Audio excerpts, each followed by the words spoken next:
Kita beralih ke informasi emiten pemirsa di mana PT Vale Indonesia Tbk atau INCO mencatatkan penurunan kinerja keuangan di kuartal pertama di 2024, di mana perseroan mencatatkan penurunan pendapatan 36,68% secara tahunan yang membuat laba anjlok hingga 96,33% secara tahunan. Dikutip dari Keterbukaan Informasi Bursa Efek Indonesia, PT Vale Indonesia Tbk atau INCO meraih laba bersih 6,19 juta dolar Amerika di kuartal 1 2024, anjlok 96,33% dibandingkan laba bersih di kuartal 1 2023 yang mencapai 168,71 juta dolar Amerika. Sementara pendapatan mencapai 229,93 juta dolar Amerika, turun 36,68% dibandingkan periode yang sama tahun lalu di 363,18 juta dolar Amerika. Penurunan pendapatan INCO di kuartal 1 2024 terjadi karena merosotnya penjualan kepada pihak berelasi. Penjualan ke Vale Canada Limited anjlok 36,72% secara tahunan jadi 183,74 juta dolar Amerika. Penjualan ke Sumitomo Metal Mining Co. Ltd. turun 36,54% jadi 46,19 juta dolar Amerika. Sejalan dengan penurunan pendapatan, beban pokok pendapatan susut 8,06% secara tahunan jadi 209,84 juta dolar Amerika. Sehingga laba bruto turun dalam 85,11% dari 134,93 juta dolar Amerika jadi 20,09 juta dolar Amerika Serikat.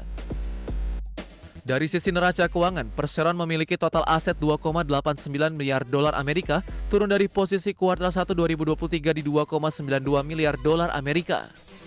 Liabilitas 325,44 juta dolar Amerika lebih rendah dari posisi akhir Maret 2023 di 361,46 juta dolar Amerika Serikat.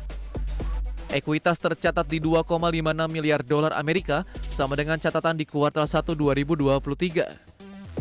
Kas dan setara kas pada akhir periode 730,85 juta dolar Amerika Serikat. Berbagai sumber IDX Channel.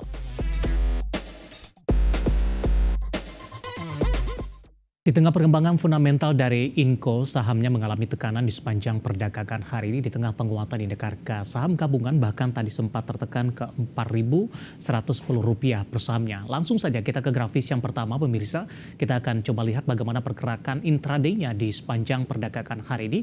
Kami akan update beberapa menit jelang penutupan dan posisi penutupan pada perdagangan hari sebelumnya. Di 28 Juni, pekan lalu ditutup di level Rp4.220 per saham pasca pembukaan di sesi pertama langsung mengalami koreksi yang cukup dalam di Rp4.110 per saham.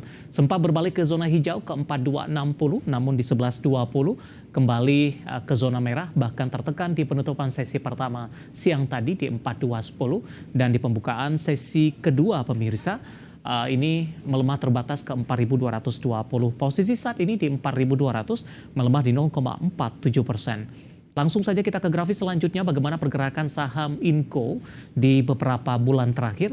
Dapat Anda saksikan juga grafis di layar televisi Anda. Pergerakan saham INCO di beberapa bulan terakhir tepatnya di perdagangan 7 Februari masih diperdagangkan di level 3.660, Maret menguat ke 4.000-an, April di 4.400, bahkan di 29 Mei ini saham INCO mengalami penguatan hingga ke Rp5.200 per sahamnya.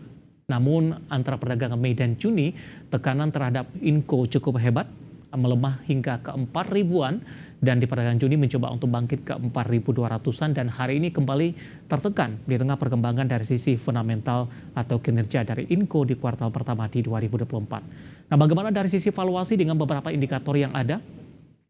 Kita akan coba beralih ke grafis selanjutnya pemirsa. Kita akan coba lihat dari posisi price to earning ratio dari INCO ada di kisaran di 106,89 kali, PSR-nya di 2,88 kali, PVV-nya masih di kisaran 1,03 kali dan PCFR-nya di 10,22 kali. Kombinasi secara fundamental, teknikal, dan juga dari sisi valuasi dan semoga bisa menjadi salah satu referensi untuk Anda.